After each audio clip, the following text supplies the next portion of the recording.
The much-anticipated Ukrainian counteroffensive has started slowly, but Russia's claim that its adversary has groped for the attack is grossly mistaken given its own recent bouts of insurgency. Military strategists say. In the weeks leading up to Ukraine's massive push, much was made of the hefty gamble of the country's impending counterattack, which was officially launched 3 weeks ago. Ukrainian counterattack troops tried to capitalize on their momentum around the destroyed eastern town of Bakhmut to trap Russian troops there. Hanna Maliar, Ukraine's deputy defense minister and main source of updates on the ongoing counterattacks in Ukraine, wrote on her Telegram channel that heavy fighting continued around Bakhmut, which for nearly a year had been the centerpiece of first Russian and then Ukrainian offensives.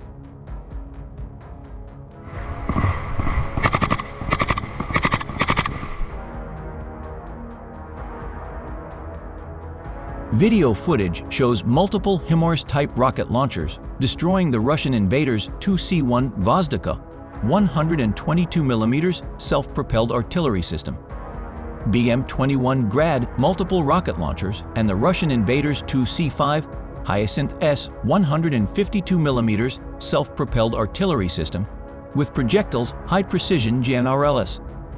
The press service of the 43rd Separate Artillery Brigade of the Armed Forces of Ukraine, named after Hetman Taras Tryasl, announced this on the official page of the social network Facebook, publishing a corresponding video. It was edited from footage taken by the brigade's unmanned aerial vehicles, whose operators found a FAT target, transferred their precise geodetic coordinates to the HIMARS calculations, and recorded the result of their work: a direct hit from the first shot.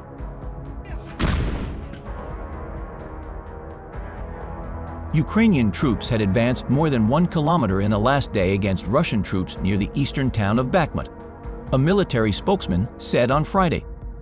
His comments are the latest by Kyiv to signal that the counteroffensive launched in early June is gradually making headway despite reports of Russian fighting in the Bakhmut sector differing from those of Ukraine. The defense forces are continuing to hold the initiative there, exerting pressure on the enemy, carrying out offensive operations, advancing along the northern and southern flanks. Reuters military spokesman Serhiy Cherevedy told Ukrainian television. In particular, over the past few days, they have advanced more than 1 kilometer. In another video, soldiers of the Ukrainian Armed Forces destroy a 2S-7M Pawn 203mm self-propelled artillery installation and 3 BM-21 Grad rocket launchers in firing positions with high-precision GMRLS projectiles from the HIMARS rocket launcher system. However, the credits on the video show that the first Grad was not hit by HIMARS, and indeed, the first projectile exploded nearby and became the second blow. Apparently, it was from an artillery barrage. 3 other targets in the credits are destroyed by HIMARS. In addition, the last 2 Grad were fired by a single GMRLS projectile. They were standing very close to each other, and therefore both caught fire after one approach.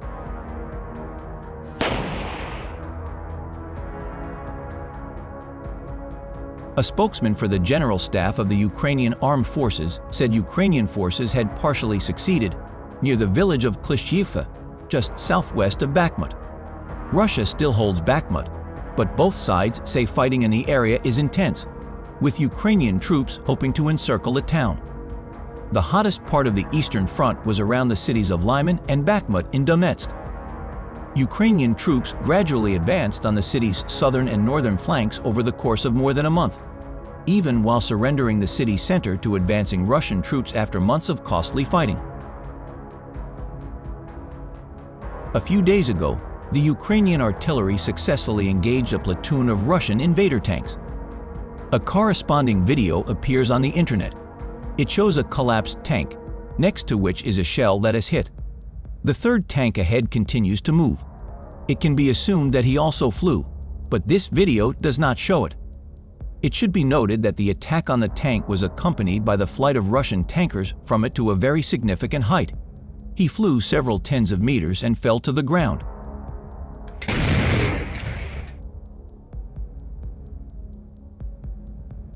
The head of the Russian mercenary rebel Wagner Group, Yevgeny Prigozhin, has been acquitted of prosecution for the June 24 armed rebellion, and it remains unclear whether anyone will face any charges in the aborted rebellion against military leaders or in the deaths of soldiers killed in it.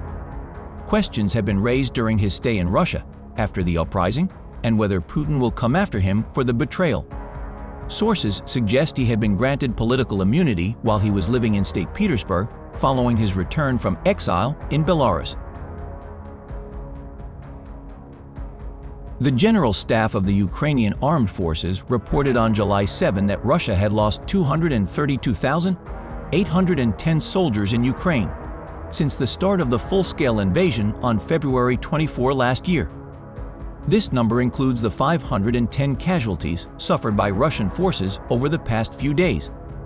The Ukrainian military launched an assault overnight on the Russian-occupied city of Makiivka, demonstrating that it can still hit targets deep behind Russian lines as its troops fight a grueling counteroffensive to retake ground.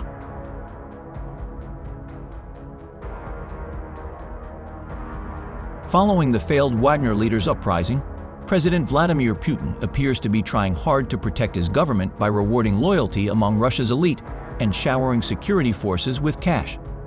A campaign is also underway to portray the founder of the military contractor Wagner Group as driven by greed, with only hints of an investigation into whether he mishandled any of the billions of dollars in state funds. Until last week, the Kremlin had never acknowledged funding the company, a private mercenary group that is technically illegal in Russia. But President Vladimir Putin revealed that the state paid Wagner nearly $1 billion in just 1 year, while Prigozhin's other companies earn nearly the same revenue from government contracts.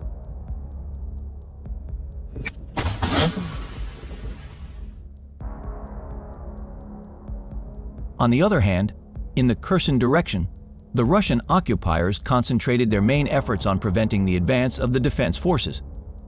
The enemy carried out airstrikes in the Zmiivka, Dak, and Commission districts.